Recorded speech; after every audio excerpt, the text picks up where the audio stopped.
এটা ঈমানের পরিপন্থী কাজ, ঈমানের পরিপন্থী কাজ। সুতরাং মুসলিম ভাই বোনদেরকে বলি, লাকুম দীনুকুম ওয়ালিয়া দীন, তোমার ধর্ম তোমার কাছে থাক, আমার ধর্ম আমার কাছে। আমি ধর্ম তালগোল পাকাতে চাই না। আমার ধর্মে যেটা বৈধ সওয়াব পুণ্যের কাজ, তোমার কাছে সেটা অপছন্দের কাজ। তোমার ধর্মে যেটা বৈধ সওয়াব পুণ্যের কাজ, আমার কাছে সেটা পাপের কাজ। তোমার ধর্ম তোমার কাছে থাক, আমার ধর্ম আমার কাছে থাক। আমার ধর্মে সকল মানুষকে মানুষ হিসেবে মূল্যায়ন করো। মানুষ আল্লাহর সৃষ্টি। সুতরাং মানবিক কারণে তুমি রোগে পড়লে, তুমি শোকে পড়লে, তুমি বিপদে পড়লে, তুমি মুসিবতে পড়লে, তোমার নাগরিক অধিকার ক্ষুণ্ণ হলে, তোমার উপরে ডাকাত আক্রমণ করলে, কেউ তোমার গায়ে রক্ত ঝরালে, কেউ তোমার সম্পদ নিয়ে টানাটানি করলে, কেউ তোমার ইজ্জত নিয়ে টানাটানি করলে, আমি মুসলমান, বিশ্বনবী তোমার নিরাপত্তা দিয়েছে। আমি তোমার নিরাপত্তার জন্য প্রয়োজনে শহীদ হয়ে যাব, কিন্তু তারপরও তোমার নিরাপত্তা আমি ক্ষুণ্ণ হতে দেব না। কিন্তু তোমার ধর্ম, বলেন তোমার ধর্ম আমার ধর্ম, আমি তোমার ধর্মের সাথে মিলাতে চাই না। ওই গোলানো মার্কা হুজুর আপনার। আমার ধর্মে যেটা বৈধ, তোমার ধর্মে সেটা কি অবৈধ। তোমার ধর্মে যেটা বৈধ, আমার কাছে অবৈধ। সুতরাং তোমারটা তোমার কাছে থাক। আল মুসলিমু মান সালিমান নাস, আল মুসলিমু মান সালিমান নাস মিন লিসানিহি ওয়া ইয়াদিহি। বিশ্বনবী বলেছেন, মুসলমান ওই ব্যক্তি যার জবান এবং হাত থেকে অন্য মানুষ নিরাপদ থাকে। সুতরাং আমরা মুসলমান তোমাদের রক্ত ঝরাতে চাই না, আমরা মুসলমান তোমাদেরকে থাপ্পড় দিতে চাই না, আমরা মুসলমান তোমাদের ঘর বাড়ি দখল করতে চাই না, আমরা মুসলমান তোমাদের দেবালয় উপাসনালয় প্রতিবন্ধকতার সৃষ্টি করতে চাই না, আমরা মুসলমান তোমাদের দেবালয় আগুন দিতে চাই না, তোমাদের নারীর ইজ্জত লুণ্ঠন করতে চাই না।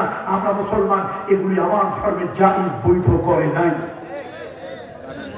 কিন্তু তোমাদেরকে জামাই আদর দেওয়ার পরও ইন্ডিয়ার প্রীতি যদি তোমরা ছাড়তে না পারো, তাহলে তোমরা দেশে থাকো কেন? ইন্ডিয়া চলে যাও, ভাত খাও ভাতারে, আর বিজ্ঞাও কার জন্য? ওই নাঙ্গের। এটা তো ঠিক না। আমরা হিন্দু ভাইদের নিরাপত্তার পক্ষে না বিপক্ষে? নিরাপত্তার দায়িত্ব নেব কি নেব না?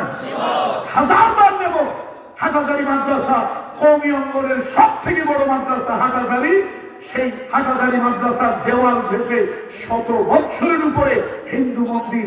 এদেশের আলেম ওলামারা যদি হিন্দু অথবা মাইনরিটি যারা, রিলিজিয়াস মাইনরিটি যারা আছে, ধর্মীয় সংখ্যালঘু যারা আছে, তাদেরকে যদি উৎখাত নির্মূল করতে চাইতো, কওমি মাদ্রাসা, এত বড় একটা মাদ্রাসা হাটহাজারী মাদ্রাসা, তার কোল ঘেঁষে 100 বছরের বেশি ধরে একটা হিন্দুর মন্দির টিকে থাকতে পারত না।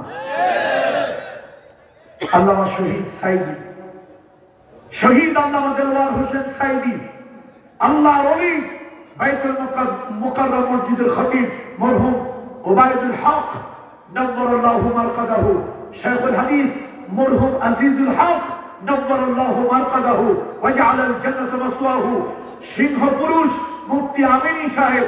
সেই 80 দশকের ঘটনা, যখন ভারতে বাবরি মসজিদকে শহীদ করে দেওয়া হলো, এ সকল আলেমেরা জাতির সামনে চিৎকার করে বলেছে, এদেশের অমুসলিমের আমাদের কাছে আমানত।